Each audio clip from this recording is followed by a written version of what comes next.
noches, buenas tardes. Eh, tenemos la última actividad académica del día. Espero que después de esto nos acompañen al brindis de inauguración del simposio. Pero para cerrar la parte académica del día, mesa redonda sobre el tema del riesgo climático, los retos que esto involucra. Y para eso le, le pedimos la colaboración a Katia Ramírez González, que es mi hermana, pero bueno, este, tal vez por ahí, por aquello un conflicto de intereses, pero no, ella es economista, tiene una maestría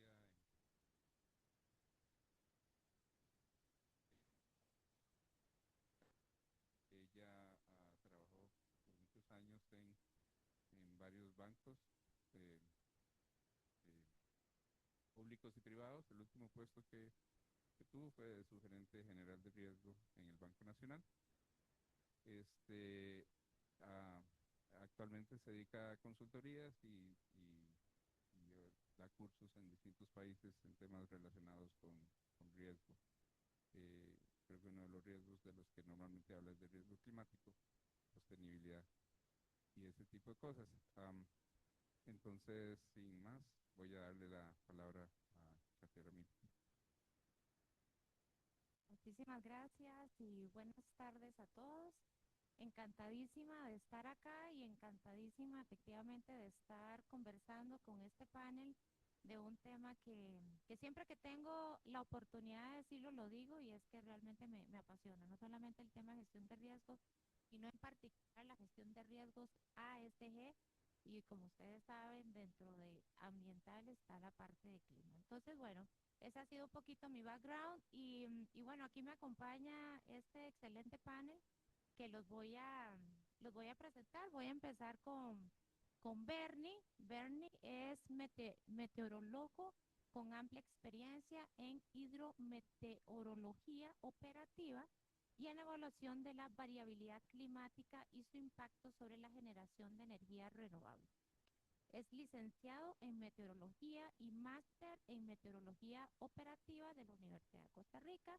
Desde hace más de 18 años forma parte del Instituto Costarricense de Electricidad, donde ha liderado equipos multidisciplinarios en el desarrollo de servicios hidroclimáticos estratégicos para la operación del Sistema Eléctrico Nacional, para que puedan ver la relevancia de Ronnie en nuestro país. Ha participado como experto regional en foros climáticos, colaborando en la elaboración de escenarios de variabilidad climática y en la publicación de artículos relacionados con el tema. Así que, Bernie, bienvenido.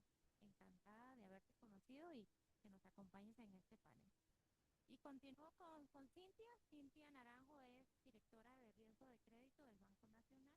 Cuenta con una maestría en estadística por la Universidad de Costa Rica y en Data Science.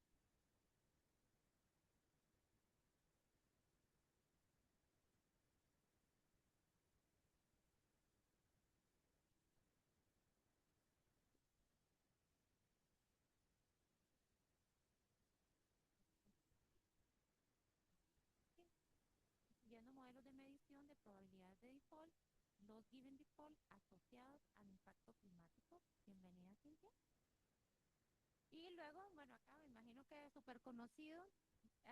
Nos acompaña Luis Barbosa, profesor investigador de la Universidad de Costa Rica, adscrito a la Escuela de Matemática y al Centro de Investigación en Matemática Pura y Aplicada. Es doctor en estadística de Purdue University y su labor investigativa se enfoca en el desarrollo y la aplicación de métodos estadísticos avanzados y modelos probabilísticos para el análisis de fenómenos complejos asociados a variables climáticas y ambientales. Su trabajo integra datos climáticos, ambientales, de salud pública, para la modelación y cuantificación de riesgos vinculados al cambio climático, incluyendo el estudio de enfermedades transmitidas por vectores, dinámicas espaciotemporales y el impacto de eventos climáticos extremos. Así que bueno, igualmente bienvenido Luis y como pueden ver tenemos un panel diversificado ¿verdad? Desde la industria, desde un sector que nos compete a todos, como es el ICE y específicamente la energía, desde la banca y también desde la parte de academia. Entonces, bueno, vamos a iniciar con las preguntas y bueno, ya me aclararon que 10 minutos al final, un espacio para preguntas de parte de ustedes, así que porfa, las van anotando y espero que aprovechen ese tiempo. ¿Ok? Bueno, entonces vamos a empezar con Bernie. Así que quiero empezar como con lo concreto, con lo que sentimos, con lo que vivimos. Y en materia climática, ¿qué le quita hoy el sueño desde el punto de vista de generación eléctrica? En Costa Rica, ¿cuáles son hoy los 2 o 3 riesgos climáticos más críticos para la continuidad del servicio? ¿Cómo los priorizan y cómo los buscan mitigar?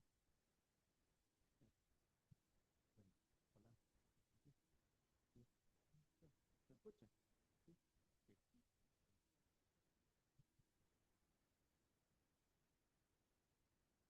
Hola, hola, hola. Ahora sí. Sí. Bueno, primero que todo, muchas gracias por el espacio de estar por acá y poder compartir en un evento tan importante y tan relevante. Vamos a ver los tres dolores de cabeza que podríamos decir que tenemos. Podríamos pensar primero en lo que tiene que ver con eventos hidrometeorológicos extremos lluviosos, ya sea, por ejemplo, por el paso de una onda tropical, efectos indirectos tropicales. Estos efectos normalmente nos atacan desde la parte de la infraestructura, como también la parte de la operación del sistema eléctrico nacional. Y también el hecho de manejar embalses, pues hace que tomemos en cuenta o tomemos decisiones con respecto a cómo vamos a tratar el nivel del embalse para evitar afectar aguas abajo a las personas. Pues en realidad los embalses, la forma que nosotros esperamos, lo que hacen es atenuar las presiones que generalmente una disminución del nivel del embalse para que en el momento que se den los estanques, esto pueda ser amortiguado por el embalse. También tenemos para poder gestionar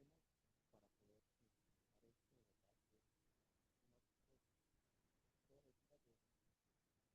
Una para ver cuándo vamos a tener planificar tanto las cuadrillas que van a tener que atender las averías que van a dar por los daños como para también atender de forma correcta la operación. Es el primero. El segundo es cuándo ya va a ser.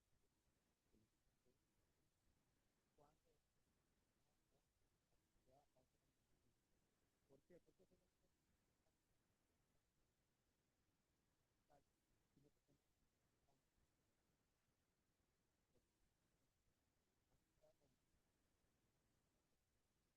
Además de que se nos baja el principal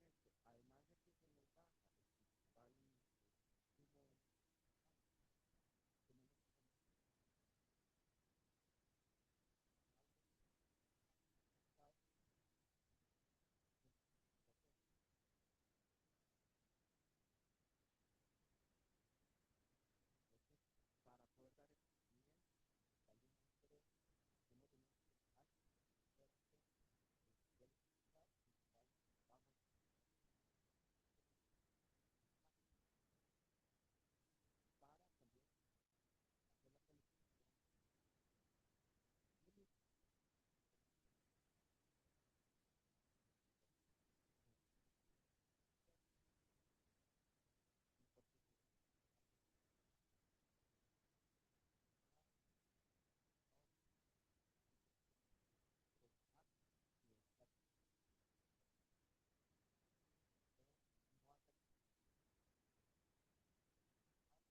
dar el seguimiento, también nosotros hemos tenido para también hacer la planificación Ok, muchísimas gracias. Entonces diríamos mucha lluvia, poca lluvia y mucho viento. exactamente, sí. Ok, Como y nos pasa a los meteorólogos siempre, ¿verdad? Si decimos que llueve, a alguien le quedamos mal, y si decimos que no llueve, a alguien le quedamos mal también. Siempre quedamos mal. sí, suele pasar. Y no, es súper interesante el tema del embalse, porque tal vez desde el punto de vista y como uno ha trabajado mucho en temas de riesgo, y siempre uno dice, ok, tengo un riesgo, ¿cómo lo mitigo? El embalse es el mitigador. el nivel que tengan en el embalse, es como buscan mitigar. Bueno, muy interesante. Ok, vamos a pasar con Luis y bueno, yo quisiera que lo escucharan porque ahora antes conversaba con Cintia y bueno, se lo he mencionado Luis y cuando tengo la oportunidad lo digo, es de la calidad del nivel de trabajos, investigaciones que se hacen en este país y que de pronto no nos damos cuenta. Así que esa es la pregunta primera, básica, que no podía dejar de hacerle a Luis, y es, después de todos estos años, Luis, que venís trabajando y ahora que hacía la introducción, cuéntenos más de eso que vienes haciendo y sé que junto con otros investigadores. Sí, bueno, el trabajo que se ha venido realizando es retomar, bueno, uno prácticamente desde que termina el doctorado, ¿verdad? Uno sigue con esa idea de seguir trabajando en la misma línea de investigación. Yo cuando estuve terminando el doctorado, yo trabajé con modelos bayesianos, modelos jerárquicos bayesianos, que ya aquí ha habido varias charlas que han hablado en distintos ámbitos acerca del mismo tema, pero en estadística ambiental, digamos que eso es lo que más hice yo en el doctorado y que seguí trabajando después. Esos modelos bayesianos, digamos, los hemos aplicado en distintos lados, tanto con datos epidemiológicos, con datos ambientales, climáticos, y mucho, digamos, de esa línea también viene porque yo trabajé con paleoclimatología, o sea, datos de reconstrucción climática, con el objetivo, digamos, de servir de evidencia para lo que es calentamiento global, digamos, o cambio climático en general. Después también, bueno, por ahí también en el transcurso, ¿verdad? Uno también va explorando, va colaborando con gente en la universidad, principalmente el CIGEFI, en lo que es la construcción de modelos climáticos. Son modelos que matemáticamente son muy interesantes y todo, pero uno también, desde el punto de vista estadístico, no le interesa tratar de sintetizar esos mismos modelos que son muy complejos. Entonces, por ahí nosotros también trabajamos en eso hace varios años. Y después, junto con esa misma idea, digamos, ya uno va entendiendo, ya son más o menos como unos 12 años, ¿verdad? Un poco más de ir explorando, ir entendiendo un poco más el lenguaje físico, ¿verdad? El lenguaje meteorológico, que es bastante complejo. Era algo muy ajeno a mí, digamos, cuando yo terminé el doctorado, o cuando empecé más bien el doctorado. Y dentro del mismo entendimiento de los modelos climáticos, también nos propusimos estudiar un poco más cómo se acercan a los datos reales, ¿verdad? Hacer como ranqueo de los datos climáticos. En eso estuvo trabajando un estudiante mío que ahora está en UBC, está en Canadá haciendo un doctorado. Y después, ya de un tiempo para acá, ya nos hemos metido un poco más, tal vez desde hace más o menos unos 4 años, en la parte de extremos, en lo que son extremos de precipitación, haciendo modelación espacio-temporal en extremos de precipitación. Y algo que estamos haciendo ya más o menos de un año para acá, que precisamente tenemos un proyecto inscrito en el CIMPA, es detección y atribución de cambio climático, que es lo que lo estamos explorando, regresando otra vez a la raíz de modelos bayesianos jerárquicos. Entonces, ya ha sido como un resumen, tal vez, como en pocos minutos de lo que se ha hecho en estos años. Súper bien, y bueno, como les digo, vayan tomando nota porque nuevamente yo creo que uno de los retos que tenemos como país es cómo traducir todo eso que haces, ¿verdad? Para luego llevarlo a la industria y poderlo utilizar. Ok, continuamos con Cintia. Ok, vamos a pasar al sistema financiero. Como les decía, Cintia es directora de riesgo de crédito. Entonces, la pregunta es, Cintia, ¿cómo pasamos de un riesgo o un peligro físico, como los que mencionaba Bernie, a variables de riesgo en la banca? Como las que mencionábamos, como una PD o probabilidad de default, un LGD. Y cómo dentro de todo lo que requiere modelar de esto, ¿qué es lo más retador que has encontrado?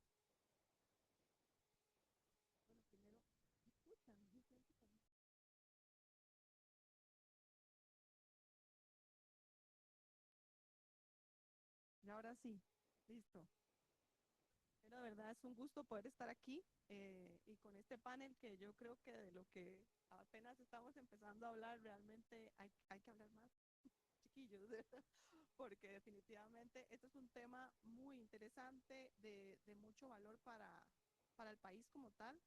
Y ya entrando en tema de la pregunta, Katia, diste en el clavo, ¿verdad? A nivel de riesgo de crédito, crédito, a nosotros nos interesa cómo afectan estos eventos climatológicos la cartera de crédito, ¿verdad? Yo lo que necesito es ver que el cliente vaya a pagar, ¿verdad?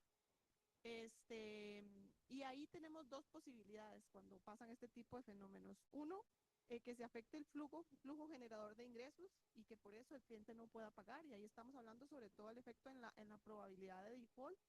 Y el otro es que se afecte la garantía, ¿verdad? Y en el momento en que el cliente no pueda pagar, esa garantía tome un valor menor que lo que yo espero, ¿verdad? Y al final estos dos componentes me van a afectar la pérdida esperada y eso tiene una afectación al final en capital.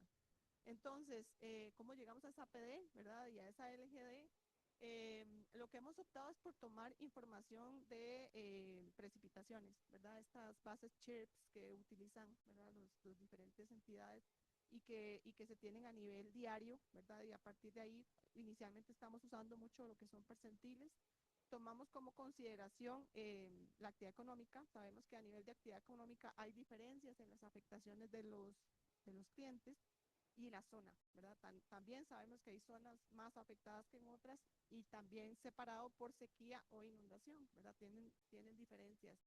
Entonces lo que hacemos es considerar ese efecto posterior al evento, ¿verdad? 12 meses posterior y compararlo con las otras zonas en la misma actividad, ¿verdad? Ahí podemos determinar cuál es ese punto de incremento, ¿verdad? Que está teniendo la probabilidad de default y establecemos valores medios. Inicialmente, eso es lo que hemos encontrado como un buen valor predictor a nivel de PD y nos ha funcionado como para establecer el posible impacto que tenga. A nivel de LGD es uno de los retos más grandes. Y viene mucho por el proceso de generación de datos, ¿verdad? Que, bueno, ustedes lo saben muy bien, el modelo es, ¿verdad? Funciona muy bien o podemos desarrollar un modelo cuando tenemos buenos datos, ¿verdad? Y no solo en términos de calidad, sino en recurrencia, en cantidad de datos, ¿verdad? Y eso, bueno, es un tema muy complicado porque no hemos tenido la cultura, ¿verdad? Y creo que hablo del sistema financiero en general, de dar un seguimiento posterior a la garantía, posterior a que pase un evento, ¿verdad? Entonces yo hoy por hoy no podemos decir que un deterioro de una garantía es producto de una inundación, ¿verdad? Pudo haber sido producto de un montón de cosas.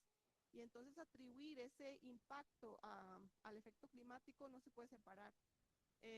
Entonces, por el momento lo que hemos estado usando es investigaciones muy robustas que han habido en otros países, ¿verdad? Para tomarlos como referencia, mientras logramos tener ese seguimiento, ¿verdad? Y ese proceso generador de datos que, como ustedes saben, llevará algún tiempo para poder utilizar.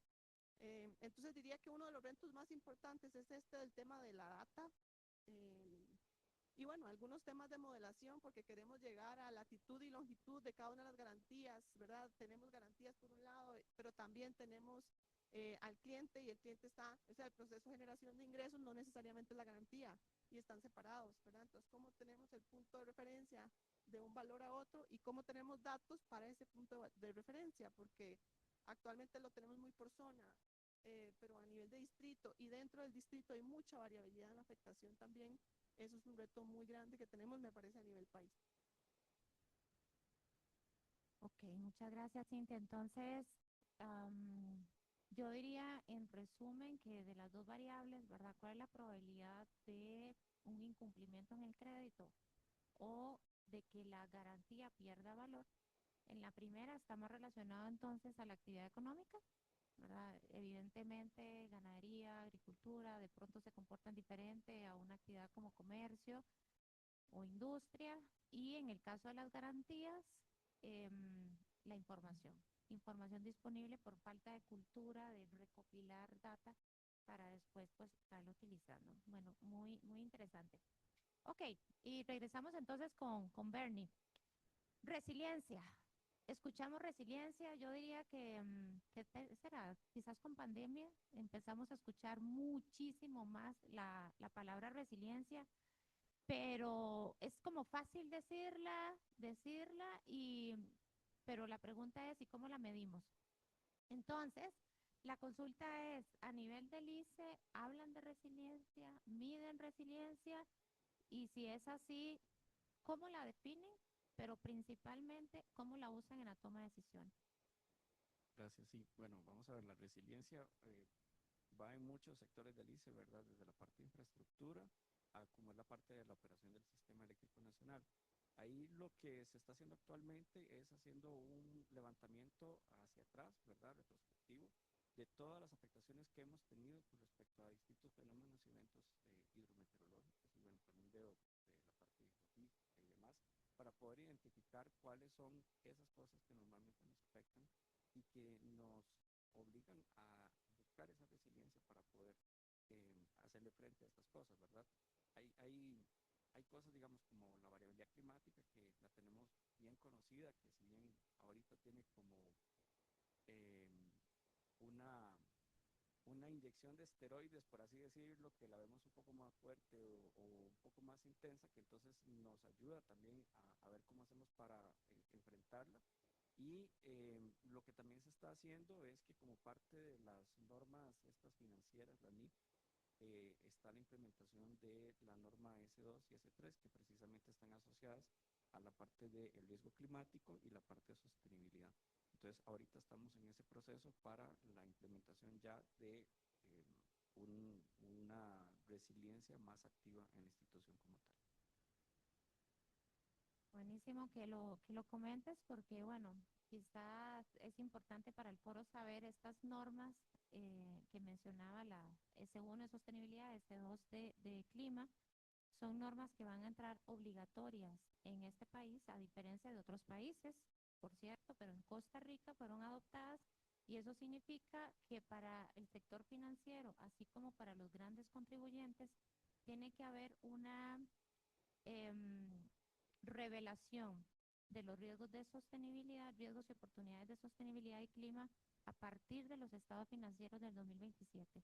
Así que este tipo de foros, este tipo de paneles, este aprendizaje entre todos, pues es importante, especialmente pues que aquí tenemos gente de estos sectores.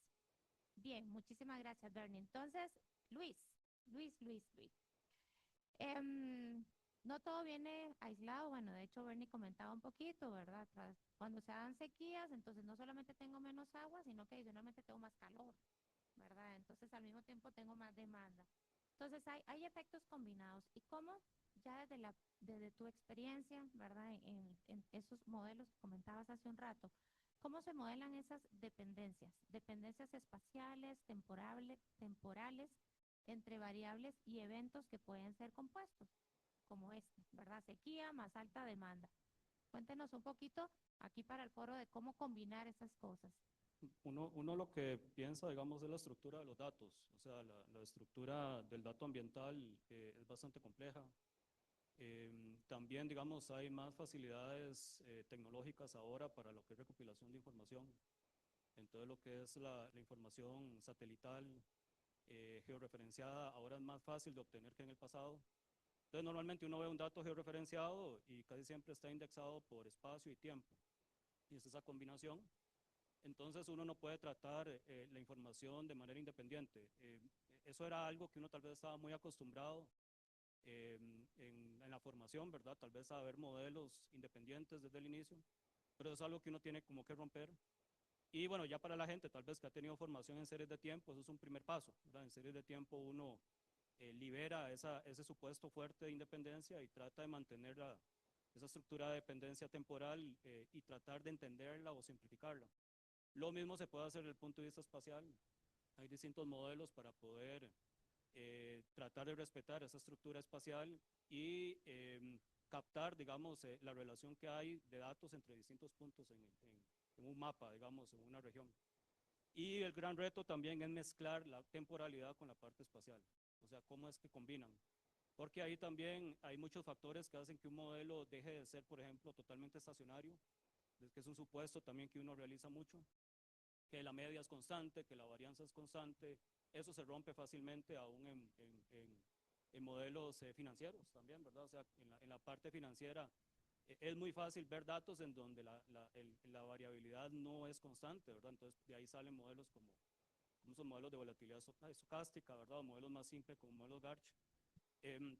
Pero también existe la contraparte en lo que sería lo espacial, ¿verdad? O sea, uno pierde fácilmente la estacionalidad del punto de vista de la media y punto de vista de la varianza. Y para uno es muy importante, digamos, si uno quiere entender cómo cambian las cosas, con el cambio climático en general, la variabilidad uno la debe entender muy bien desde el punto de vista no estacionario, ¿verdad? Que no se comporta como un molde, ¿verdad? Algo constante, sino que es algo que cambia con el tiempo. Ok, pero al fin y al cabo o sea, es algo que se puede modelar y sí se puede eventualmente luego utilizar Sí. esas combinaciones en... Siempre son modelos más complejos, o sea, la complejidad siempre va a estar presente. Uno trata de simplificar al máximo también, porque uno piensa en tomadores de decisión, ¿verdad? Que al final pueden tomar esos modelos y explicarlos. Las mismas preguntas de investigación que se establecen deben, uno desde el punto de vista metodológico, digamos, uno siempre piensa que lo simple debe prevalecer y uno complejizar solamente si es realmente necesario, porque si uno quiere devolverse a contestar una pregunta para un tomador de decisión, es más entendible, es más fácil. Entonces, a pesar de que es más complejo, uno sabe que hay complejidad, pero siempre trata de abstraer y simplificar al máximo. Bueno, muy bien, gracias Luis. Entonces volvemos con la banca, Cintia.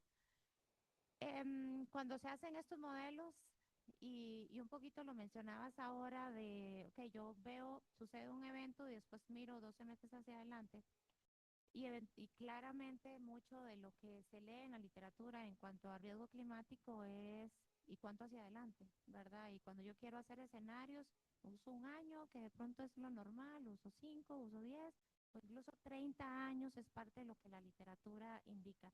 Entonces, ¿cómo hacen eso en el banco? ¿Verdad? ¿Cómo definen los escenarios en cuanto a impactos en variables climáticas por un lado y en cuanto al horizonte? Ok, con respecto al horizonte, es todo un tema.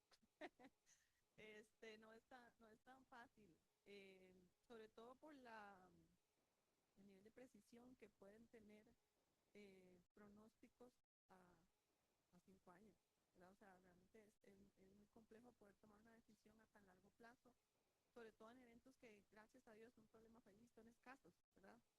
En el caso del banco hemos tomado como dos líneas. Esta primera línea que les mencionaba inicialmente era asociada a cómo estimo esa pérdida esperada, y lo que hacemos es tomarla a 12 meses para estar alineados al resto de apetitos, ¿verdad? El resto de la declaratoria o indicadores de la declaratoria de apetito al riesgo, ¿verdad? Que en todo caso se mide a 12 meses, entonces es necesario tener una alineación, ¿verdad? Entonces esperamos siempre estar viendo por lo menos a 12 meses cuál es el impacto que podríamos estar teniendo por el riesgo climático. Sin embargo, cuando hacemos escenarios de estrés, ¿verdad? Que es otro componente, tomamos información que viene de diferentes fuentes. Internacionalmente, por ejemplo, hay una en particular, ahorita la verdad que se me va el nombre, asociada a los bancos centrales, 144 bancos centrales, y establecen escenarios de efectos macroeconómicos que podrían tener durante, por ejemplo, 2026 y 2027, que ya estamos hablando de 2 años. Entonces, se espera, por ejemplo, 2026, un evento de sequías, o al revés, creo, de inundaciones y lluvias fuertes, y en el 2027 más bien al revés, de sequías, ¿verdad? ¿Y cuál es el impacto que se tiene a nivel de indicadores macroeconómicos? Entonces, por ese medio podemos tener tanto factores idiosincráticos que están muy asociados a dónde está el cliente, ¿verdad? La zona geográfica del cliente, y además de la actividad económica del cliente, como les comentaba inicialmente, pero por otro lado tengo el impacto de lo que puede generar a nivel macro, ¿verdad? Y ese impacto macroeconómico asociado a modelos de series de tiempo, modelos de regresión, ¿verdad? Que en donde tomo la pérdida esperada o la cura o la probabilidad de default asociado a valores macro, a indicadores macroeconómicos, puedo establecer ese posible impacto. Entonces sí, lo tenemos en dos vías, una más a corto plazo y otra más a un poquito más, que son esos 24 meses, pero más allá de eso no hemos explorado tanto más que tener alertas, ¿verdad? De estar mucho, esto es mucha investigación, ¿verdad? Porque cada cierto tiempo hay papers, hay documentos, hay nuevas investigaciones que nos dan más insights para poder tomar decisiones, ¿verdad? Y poder estar cambiando los modelos. Entonces, como que hay mucho avance acerca de esto respecto a otros riesgos, por ejemplo, que hemos estado viendo más estables. Sí, eso es un buen punto. Recuerdo, a final del año pasado estuve haciendo una investigación precisamente de Canadá, Estados Unidos, Europa, ¿verdad? Cómo iban evolucionando principalmente en el sistema financiero en cuanto a la gestión de riesgo climático y prácticamente en todas estas zonas ya se aplican pruebas de estrés de forma obligatoria por parte del regulador. Entonces, de alguna manera, eso genera papers, ¿verdad? Que se pueden consultar y muchos de estos, pues evidentemente publican los escenarios que deben de ser utilizados en el ejercicio. Pero usted, ¿cómo sabe que sigue Bernie? Ya, ya encontraron el patrón. Ok, bueno, vamos con Bernie. De la casualidad. Mera casualidad para los cambios, ¿no? Ok, infraestructura, ahora lo comentaste brevemente. Cuando hablamos de infraestructura eléctrica, estamos hablando de decisiones de muy largo plazo, ¿verdad? Son decisiones de hacer algo, ¿verdad? Una inversión y es una inversión que en teoría es para muchas, incluso décadas. Bueno, em, en el caso del ICE, cuando planifican precisamente este tipo de inversiones a largo plazo, ¿cómo incorporan precisamente esas proyecciones, ¿verdad? Ahorita escuchábamos el caso de Cintia, bueno, utilizamos 1 o 2 años, pero en el caso del ICE me imagino que son proyecciones de bastante más plazo y la incertidumbre que hay, porque también lo mencionaba Cintia, de pronto en el corto plazo, ¿verdad? Soy más certero, pero 10 años, 20 años hacia adelante, entonces, ¿cómo esa incertidumbre la toman en cuenta en decisiones que hoy se tienen que tomar?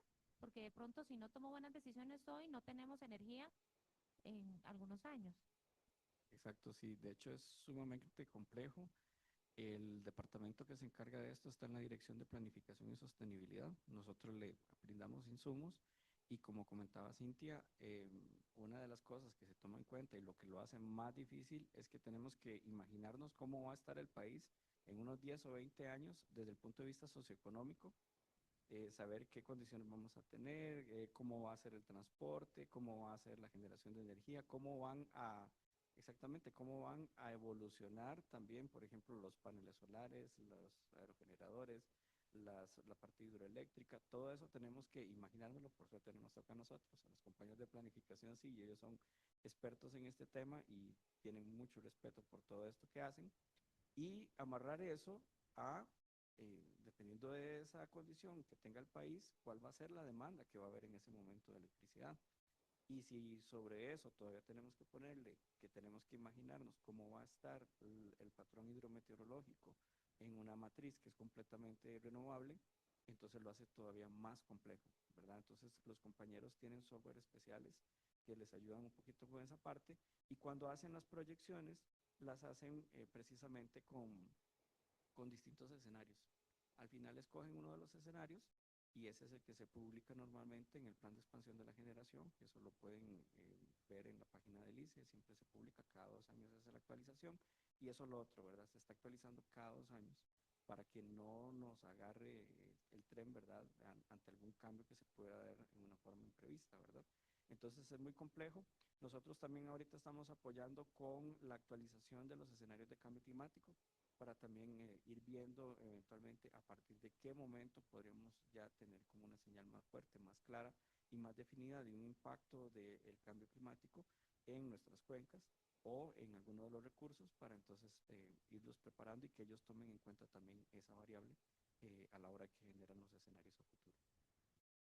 Wow, increíble, la verdad, porque al fin y al cabo, si bien el panel es de riesgo climático, pero también está la otra variable de demanda, ¿verdad? Y hay un montón de, me imagino, supuestos por detrás de cuál va a ser la demanda de energía y luego cómo, ¿verdad? ¿Cómo hago esa oferta de energía? Y en el medio tengo el clima, ¿verdad? Que me genera esa incertidumbre. Exacto. Y Bien. también saber, por ejemplo, en ese caso también identificar, por ejemplo, como se está haciendo ahora con Tejona, ¿verdad? Que Tejona era el primer eólico que teníamos y entonces hace 10, 15 años se dijo, bueno, cuando lleguemos al 2025 vamos a tener que hacer una actualización de todo el parque. Entonces, en el mismo parque, con las mismas condiciones, cambiando solamente los aerogeneradores, hemos prácticamente triplicado, solamente por cuestiones de tecnología, la capacidad de generación que tiene ese mismo parque. Entonces, también son cosas que hay que tomar en cuenta de cómo va a ir evolucionando la tecnología en la generación de electricidad para ir modernizando lo que ya tenemos. Wow. súper, súper interesante y bueno, yo creo que recalca la importancia porque estamos conversando del tema. ¿Quién sigue? Ay, no, no, sigue Cintia. Yo les dije que iba a cambiar el rol, ¿verdad? Ok, bueno, entonces identificamos riesgos, ¿verdad? Lo comentamos un poquito al inicio, ya comentaste un poco de cómo se hace esta modelación. Y después de hacer esa evaluación, viene la parte de mitigar, ¿verdad? ¿Cómo yo mitigo? Entonces, Cintia, la pregunta es, ¿qué acciones implementan o se implementan en la banca, en el conocimiento y experiencia que tienes para gestionar estos riesgos? Ya me quedó clarísimo, mitigo con embalse, pero en el caso de la banca, ¿cómo se hace? Y particularmente, ¿cómo evitan que la gestión de riesgo, y ojo qué importante esto, se convierta en exclusión de sectores vulnerables? Ok, bueno, voy con la primera parte, ¿cómo mitigo? Y es muy variable, Katia y compañeros. Em, Nosotros hemos estado dándole sobre todo seguimiento al cliente empresarial, que es el cliente directamente más afectado por lo que les comentaba del tema de la garantía, ¿verdad? Tienen garantías pues bastante grandes y la generación de ingresos, del flujo de ingresos. A nivel de mitigadores, lo que hemos visto es que hay que dar un acompañamiento muy de cerca al cliente. Primero, para hacer una primera evaluación en el proceso de originación, ¿verdad? Estructuración del crédito y a partir de ahí identificar, ¿verdad? Posibles riesgos, porque estamos hablando del riesgo inherente y después del riesgo residual, que son dos temas muy importantes a mencionar, ¿verdad? El riesgo inherente es ese riesgo bruto, ¿verdad? Puro. Pero después de aplicar un mitigador, tengo un riesgo residual. El banco lo que busca es primero dar asesoría, ¿verdad? La gente, nuestros asesores y nuestros ejecutivos están muy en el día a día formándose en estos temas de riesgo para poder dar esa asesoría e inclusive en muchos casos se incluye dentro del plan de inversión el, la, la mitigación, ¿verdad? De repente ocupamos un plan de desechos o una planta de desechos para X cosa, ¿verdad? Y entonces dentro del mismo plan de inversión el banco financia esa planta de tratamiento para poder hacer una mitigación, ¿verdad? Y así con N casos que tenemos. Pero entonces tratamos de no hacer una exclusión, ¿verdad? Tenemos un propósito muy importante, ¿verdad? Que también somos un banco del Estado y como banco del Estado nos interesa mucho el beneficio tanto de clientes PYME como de clientes corporativos que tienen mayores, ¿verdad? Posibilidades económicas. Entonces este proceso que les mencionaba de acompañamiento y de mitigación por medio del financiamiento del posible mitigador, ¿verdad? También es una de las formas que hemos estado haciendo. Sin embargo, también a nivel de indicadores, para nosotros es muy importante llevar un monitoreo, ¿verdad? De lo que esto significa a nivel de toda la cartera, ¿verdad? Entonces también hemos estado viendo opciones con seguros y hemos estado viendo opciones también con empresas internacionales que vengan a darnos ciertas asesorías para ayudar con ese seguimiento a los clientes. ¿Verdad? Esta cultura no es tan fuerte todavía, ¿verdad? Del mismo cliente. ¿Verdad? El cliente tal vez lo ve como algo que me están solicitando además, sin ver que esto podría también ser un aliado para el aumento de sus ingresos, ¿verdad? Entonces eso es todo un tema a discutir que es un proceso y ahí estamos empezando. Ok, bueno, muy bien. Entonces entiendo que cuando identifico los riesgos, los evalúo y luego quiero mitigarlos, como mucho viene de la exposición que está teniendo el cliente por su actividad económica o por la garantía, que puede ser sujeta a inundación, etcétera.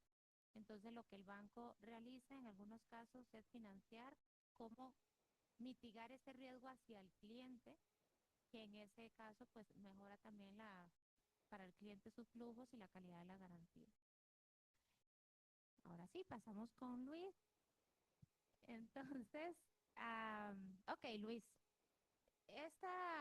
toda esta parte académica que trabajas y que nos has estado contando, cuéntanos un ejemplo concreto donde toda esa modelación que comentabas cambió una toma de decisión por parte de alguien. ¿Cómo esto influyó en una toma de decisión relacionada con temas de clima. Sí, bueno, aquí tengo que irme un poquito más al pasado, porque producto, digamos, de la tesis doctoral mía, o sea, se desarrolló un modelo de reconstrucción climática. Es un modelo, era un modelo bayesiano jerárquico, ¿verdad? Pero se hacía una reconstrucción a 1000 años para atrás.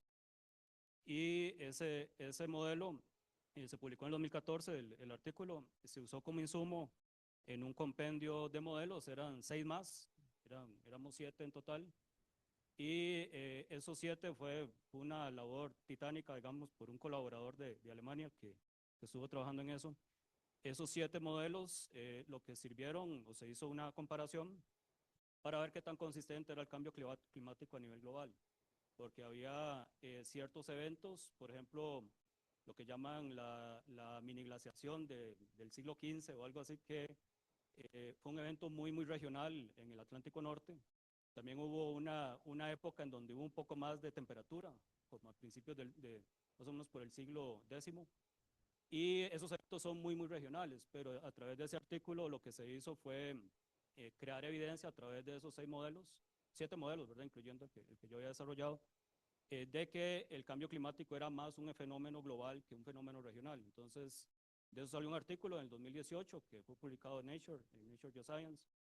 Y ese artículo después creo que el sexto informe del IPCC, del panel de cambio climático, fue referenciado. Y ya se sabe, digamos, que estos informes del IPCC son utilizados como insumo para un montón, digamos, de toma de decisión. En particular, digamos, el nombre creo que es de NGFS, creo que es el grupo. Ese es un grupo de bancos centrales a nivel mundial. El Banco Central de Costa Rica yo creo que está desde el 2019 y ya ha utilizado el informe, digamos, el sexto informe del IPCC como insumo. Entonces no ha sido un impacto directo. Es como pasa siempre en lo académico. Ahora en lo académico los impactos son muy indirectos, pero eso es un modelo, digamos, que yo desarrollé que sirvió indirectamente, digamos, en un informe a nivel más global. Increíble, ¿no? Wow. Bueno, estas son las cosas que yo digo de talento que hay en este país. Felicidades, Luis. Wow. Y sí, ese es el Net Greening for Financial, no sé qué, ajá, correcto. Oh, wow. Bueno, dijiste 1000 años, para ver si te entendí bien. Sí, eso fue lo que desarrollé como estudiante, ¿verdad? Fueron 1000 años. Después hicimos un artículo en el 2019 con otro método, pero ese por supuesto no tuvo tanto impacto como el anterior, que fue a 2000 años, pero el de 1000 años sí se utilizó como insumo junto con 6 más. Y ahí, bueno, era poner a competir, ¿verdad? Así es la ciencia, ¿no? Es poner a competir los modelos.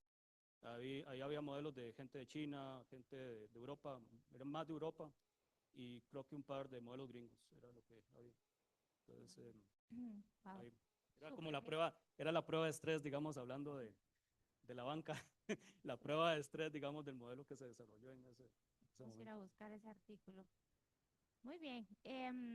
Bernie, entonces, vamos a conectar con todo esto que la academia está comentando. Si pudieras pedirle, bueno, no si pudieras, pídele. Aquí tenemos un montón de gente de la academia.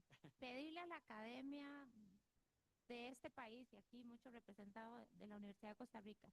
¿Qué cosas, qué modelos, qué datos, qué metodologías desde tu rol, desde tu conocimiento, experiencia, se necesitan más? Así que tomen nota, muchachos.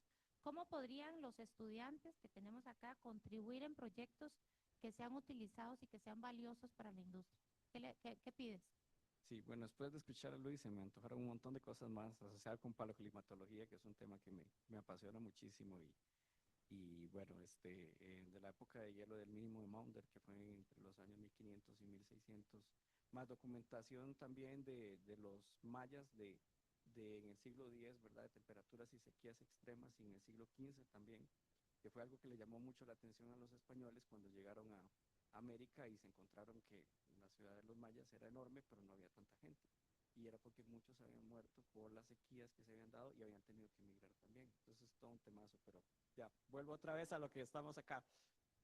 Vamos a ver, eh, pedir, pedir un acercamiento, ya estamos generando acercamientos con el SIMPE, bueno, parte de la razón creo que por la que estoy acá es por ese acercamiento que hemos estado haciendo, ¿verdad?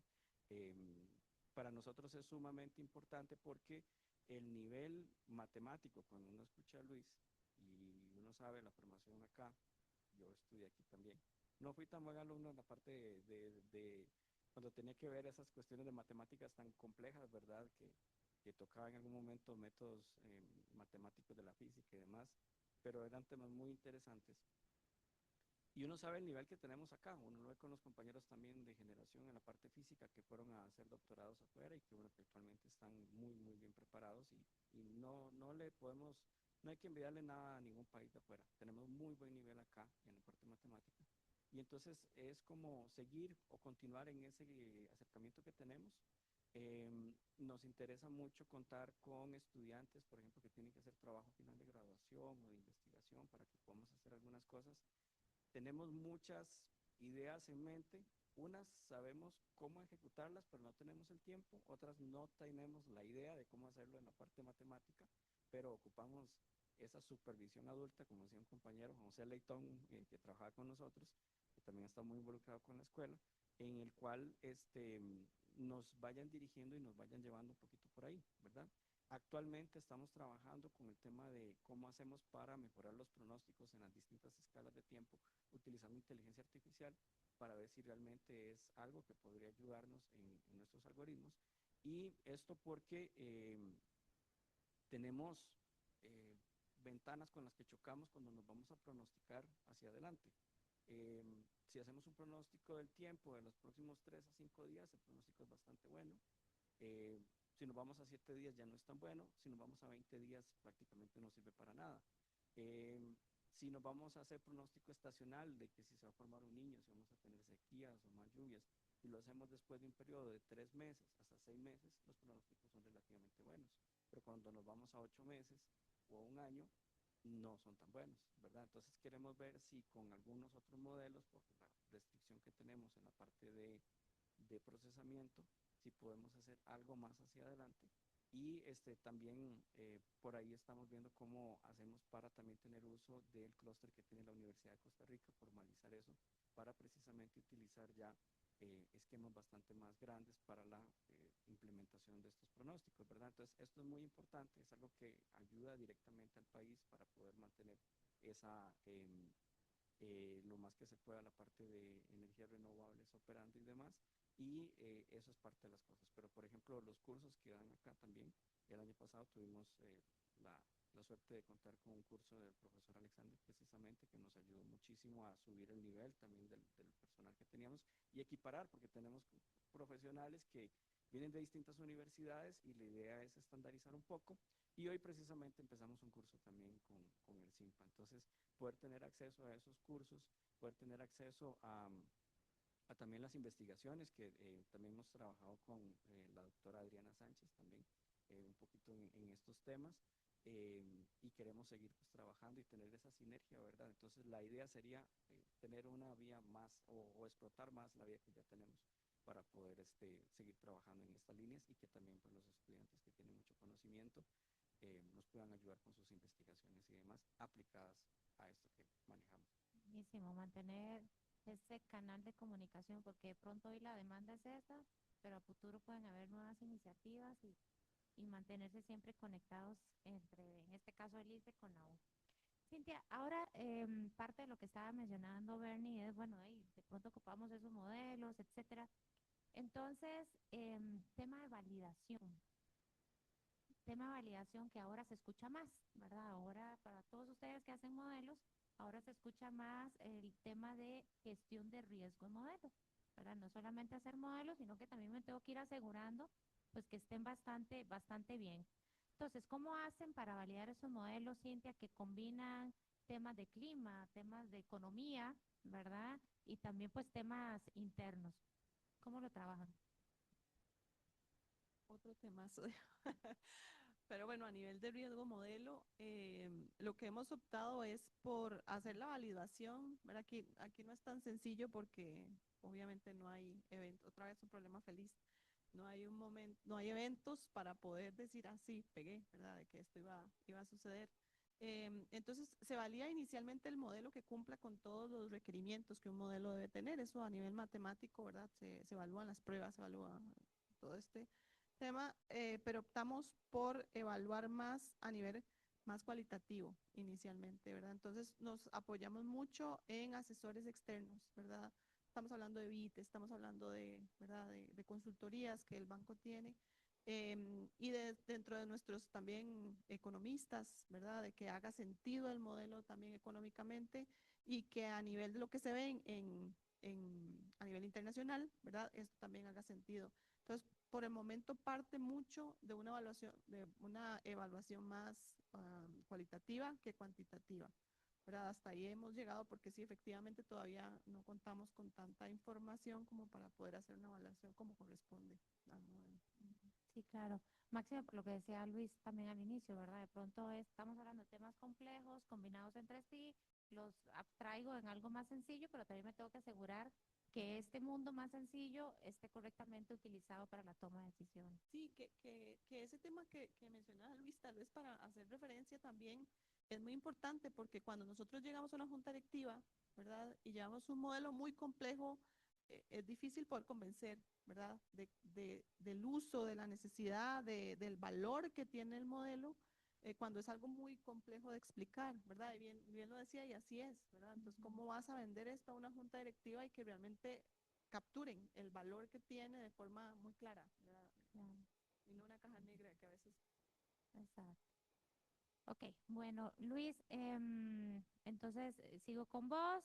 Acá tenemos, bueno, un foro bastante amplio y estoy segura que tenemos muchos estudiantes por acá. Entonces, la pregunta es, ¿qué habilidades recomendarías que se deben de desarrollar en esas personas que quieren llegar a trabajar en temas de riesgo climático? Sí, las habilidades son muy parecidas, digamos, también en general a los estudiantes que quieren seguir como esa idea de estudiar riesgos. Una muy buena base matemática, por supuesto. También una muy buena base estadística para poder comprender y comunicar, digamos, a través del lenguaje matemático esas simplificaciones que uno hace a través de modelos de la realidad. Em, También es muy importante, yo creo que la parte computacional, o sea, la parte computacional va evolucionando muy, muy rápido. Ahora con herramientas de inteligencia artificial, uno tiene que ponerse muy al tanto de lo que se va desarrollando. Entonces los estudiantes tienen que estar siguiendo muchísimo la tendencia en la parte tecnológica, ¿verdad? Para poder llegar con ideas que sean interesantes a nivel de industria. Y por supuesto, yo creo que la parte social, más que todo pensando en riesgo climático, la parte social es muy importante.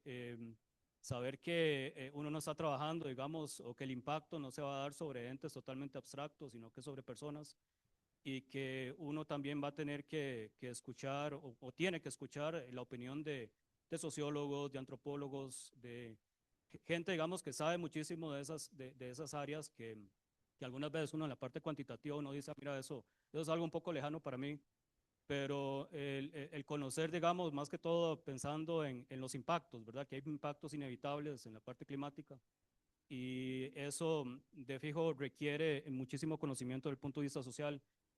Y por supuesto, yo creo que algo que sí es bastante particular que cuesta, a mí me costó un montón también conocer ese vocabulario desde el punto de vista físico, la parte de meteorología, es conocer de esas áreas, ¿verdad? Conocer de cómo funciona el clima, cómo funciona el sistema climático en general, la lógica que hay detrás de esos modelos climáticos, que es una lógica algunas veces muy distinta a la que uno tiene cuando tal vez solamente trabaja en la parte financiera. Y yo creo que la parte de comunicación es importantísima, ¿verdad? También, y saber sintetizar muy bien las ideas. Yo creo que respetar las ideas iniciales, las preguntas de investigación que se plantean al inicio y saber comunicar muy bien resultados. Es toda esa combinación, yo creo que tal vez uno esperaría. Interesante la postura, ¿no? Y me parece, al fin, lo resumo como trabajo colaborativo, ¿verdad? No Interdisciplinario, colaborativo, claro. es solo yo con los conocimientos, sino que tengo que conocer las perspectivas desde otras desde otros conocimientos. Ok, bueno, ya, así para terminar y antes de darle el pase a ustedes, en todas las preguntas que ya anotaron, en un minuto, así súper rápido, quisiera preguntarles a ustedes si tuvieran que decirle a Costa Rica una única prioridad que ustedes consideran que es necesaria, urgente para fortalecer la resiliencia climática de este país en los próximos años, ¿qué sería? ¿Qué sería eso que deberíamos de hacer ya? Qué difícil, digo. A ver, yo partiría de ese relacionamiento, ¿verdad? De estas sinergias entre lo público y lo privado. O sea, estamos hablando de un problema país, ¿verdad? No un problema de solo el ICE, que es muy claro, ¿verdad? Cómo nos puede afectar. Y no solo las empresas que tiene Banco Nacional, sino las que tienen la competencia también. Todo el impacto que esto tiene a nivel de país es muy grande y creo que eso no lo estamos tomando con la seriedad que corresponde, porque si fuera así estaríamos más sentados nosotros hablando más de forma más constante, porque lo que nos interesa mucho es ver cómo mejoramos datos, por ejemplo, en ese equipo, ¿verdad? Para poder tener una toma de decisión más específico. Entonces yo diría que estas sinergias que se deberían estar haciendo para atender como de una ruta muy clara el problema que estamos viviendo, esa diría yo. Gracias, sí. Yo siento que el optimizar esfuerzos también, un poquito, ¿verdad? De irnos complementando en lo que nos falta, ¿verdad? Buscar a la academia para la investigación, buscar a la parte operativa, los que están en un rol más operativo y demás. Es muy importante también para esto el tener conciencia de la importancia de la Red Hidrometeorológica Nacional. Nosotros ocupamos tener una línea base, contar con estaciones, contar con información para poder hacer las investigaciones y demás. Si no contamos con una red hidrometeorológica robusta que nos pueda ayudar a nivel nacional para poder hacer investigaciones y demás, están las bases de datos como CHIRPS, por ejemplo, que son muy buenas, pero también uno sabe que en algunas partes, pues, lo ideal sería contar con un dato en el punto, ¿verdad? Entonces, eso es algo que yo siento que deberíamos como encadenar un poquito más, ¿verdad? A distintos entes, tanto públicos y privados, como bien comentaban, para que entonces mejorar un poquito esa parte también.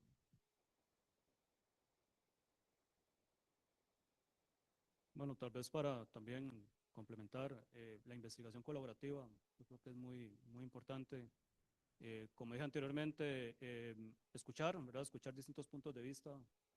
Em, También ser conscientes, digamos, de que los problemas son difíciles, ¿verdad? Pero uno por lo menos, ya de un punto de vista más integral, las soluciones tal vez pueden ser una mejor aproximación.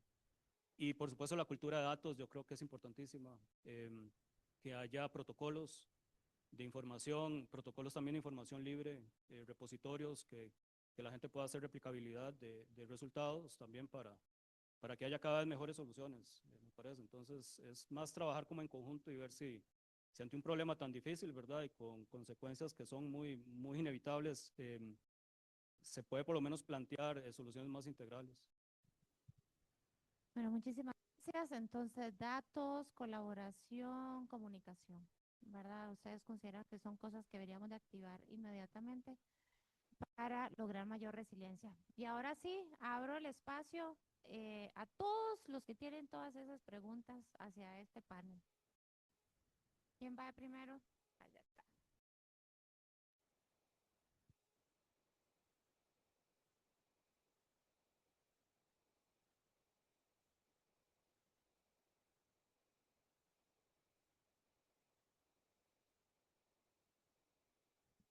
Gracias. Creo que tengo una pregunta, tal vez un comentario primero y después la pregunta.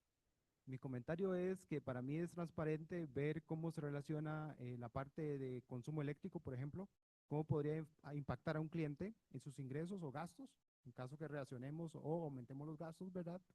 Pero se ha visto en foros internacionales que a veces para una gestión robusta de los riesgos ASG no necesariamente es efectiva. ¿A qué me refiero a ello? Que los costos de poder tener una gestión robusta es mayor que la cobertura que me podría a mí ejercer. Entonces, me gustaría tal vez llevar la pregunta y ver cómo lo podemos conversar un poco.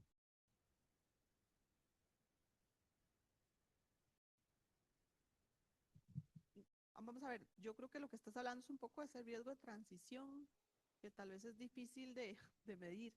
Em, Cuando nosotros a nivel de banco estamos viendo, ¿verdad? El riesgo físico, que es este riesgo que estamos valorando a nivel de una inundación o una sequía, que es muy puro del punto donde está siendo afectado, pues es muy transparente la forma en que, a pesar de la deficiencia de data y todo, es muy claro cómo medirlo. A nivel del riesgo de transición, en donde implica un costo para el cliente poder llegar a tener un nivel, ¿verdad?, de descarbonización o de reducción, ¿verdad?, o esa mitigación del riesgo climático, no ha habido tanta información. Sin embargo, lo que optamos es por acompañar mucho, ¿verdad?, y medir ese riesgo residual después el acompañamiento y la implementación, ¿verdad?, de ese mitigador que en la mayoría de casos el mismo banco está financiando, ¿verdad? Entonces está un poco por ahí.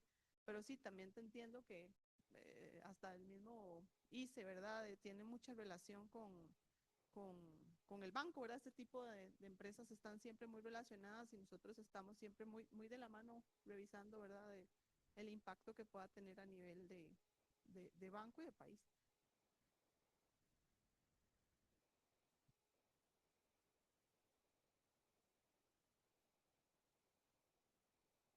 Gracias. No, yo nada más quería hacer un comentario, digamos, me parece súper interesante, digamos, que estos espacios permitan, digamos, como conectar, ¿verdad? Un poco la parte, también no privada, pero la parte fuera de la universidad, digamos, y la parte dentro de la universidad, pero ciertamente, digamos, hay un reto, digamos, que tal vez, a mí me gustaría como tal vez ustedes comenten un poco, em, ¿verdad? ¿Cómo funciona el tema de los recursos, digamos, para que estas investigaciones que se puedan hacer dentro de la universidad permeen, digamos, al ICE o a la banca o cualquier ente que esté interesado en estos riesgos, ¿verdad? Porque ciertamente, pues, dice, quiero hacer una investigación sobre X cosa, pero ¿dónde sale el recurso humano y, pues, digamos, de tiempo y de X, otro montón de cosas que se tienen que hacer para que ese recurso, pues, sea utilizado para esta investigación que posiblemente les va a ayudar, digamos, a ustedes? Entonces, tal vez no sé cómo, o sea, yo sé que es un reto general, digamos, más que de recursos, pero no sé qué opinan ustedes al respecto, o sea, cuál es como su posición y cuál sería como la discusión al respecto.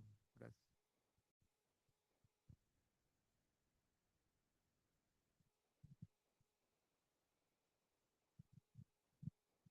Este, muy importante lo que dices.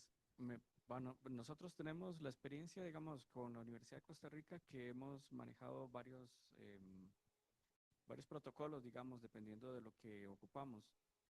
Hace muchos años, 15 años tal vez, por ahí un poco más, fue a través de Fondevi, por ejemplo, que solicitamos un mapa eólico nacional, ¿verdad? Al CIGEPI, que fue precisamente el que en ese momento contaba con un clúster, era uno de los primeros clústeres en la parte meteorológica, entonces nos sirvió para poder hacerlo ahí. Entonces está esa opción, digamos, de venta de servicios. Está también, estamos en proceso de firmar un convenio también a través de las investigaciones que hace la doctora, este, se me olvidó el nombre de la muchacha que acabo de decir, Adriana Sánchez, perdón. Entonces podemos tener también a través de convenios, em, pero digamos, ahí es donde yo siento que de parte de ustedes, que son los que saben lo que van a ocupar, ¿verdad?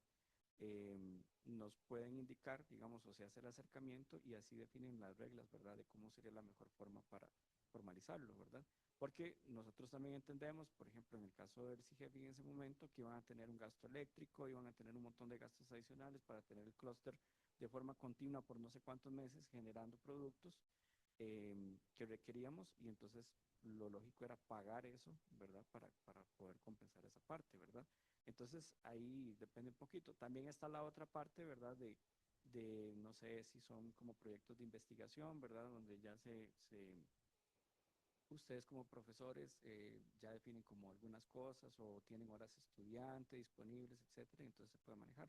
Entonces, en el caso de primero del ICE, estamos abiertos a cualquiera de las opciones, hemos probado varias, y si hay otra, digamos, pues podríamos valorarla, porque sí nos interesa mucho ese acercamiento con ustedes.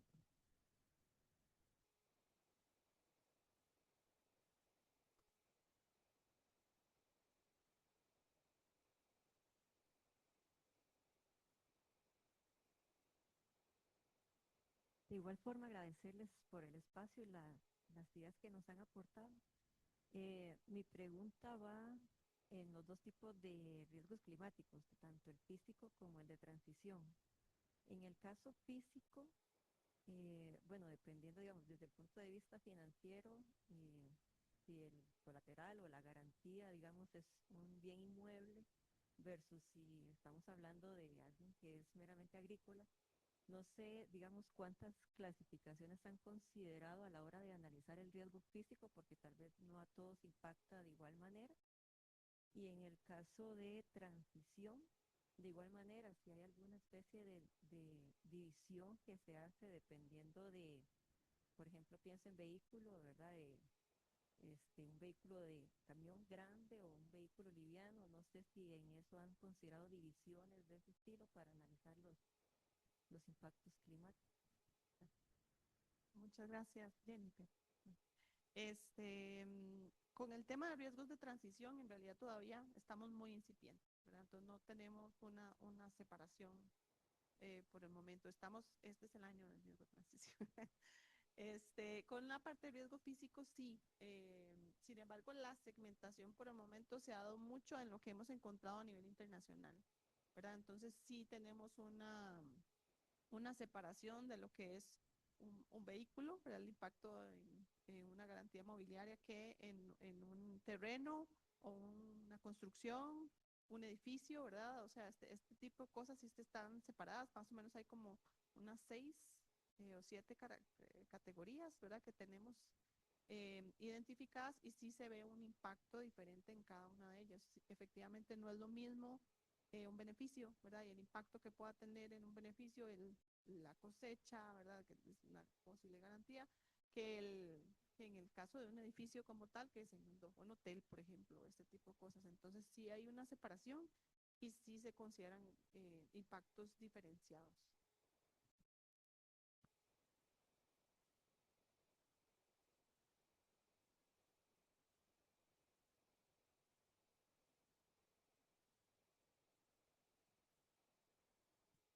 Buenas tardes a todos. Muchísimas felicidades a todos, el panel, por la información que nos dieron hoy.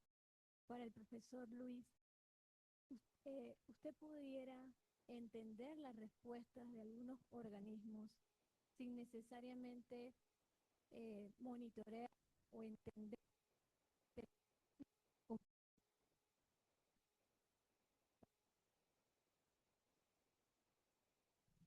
No entiendo muy bien la pregunta, tal vez se me la vuelve a... ¿Podrías entender, porque a veces trayendo a un poco a colación relacionado con el trabajo que hago en Panamá y que tenemos a veces dificultades para muestrear en temporadas a lo largo del tiempo, a lo largo de un año. Podríamos entender respuestas de algunos solamente con una sección de datos temporales, por ejemplo, entender la estación, monitorear la estación seca, por ejemplo. ¿Podrías entender un poco esas respuestas de esos organismos al cambio climático? ¿O tendrías que hacerlo a lo largo del tiempo para entonces entender la complejidad como tal? Sí, sí, todo, digamos, todos esos fenómenos tienen un gran reto, ¿verdad? Que es el manejo de la información y la disponibilidad de información. Porque cuando se habla, digamos, de información, por ejemplo, hablando de precipitación extremos, primero hay que definir realmente qué significa un extremo. Casi siempre lo que hace es que lo define en términos de cuantil 90, cuantil 95, cuantil 97, y también periodos de observación. Entonces eso hace que se reduzca la cantidad de observaciones considerablemente y evaluar efectos de medidas o efectos, digamos, o impactos que hayan tomado, digamos, ciertas instituciones, ciertos organismos, es es siempre complicado, ¿verdad? O sea, es muy difícil aislar. Y además que también acá hay otra cuestión, ¿verdad? Que es el efecto causal. Que eso siempre es un tema en estadística, es mucho de discusión, ¿verdad? Uno puede ser que observe alguna asociación entre variables, pero no necesariamente la causalidad uno la va a tener. Y en esa combinación de dato escaso, temporalidad, o sea, correlación, y aparte, si uno quiere medir causalidad, la evidencia se hace muy, muy difícil de obtener. Entonces, yo creo que es difícil, o sea, la pregunta suya es bastante complicada por ese motivo, esa combinación de factores. Uno puede tener una idea a base de asociación, hasta un gráfico, ¿verdad? De dispersión, algunas veces está mucho más informativo que un modelo causal sumamente complejo. Pero las conclusiones pueden ser que sean muy débiles, ¿verdad? Si uno realmente quiere llegar a que haya un impacto por parte de alguna decisión que se haya tomado, es muy, muy difícil aislarlo y con esa información tal vez uno puede hablar de algo solamente descriptivo.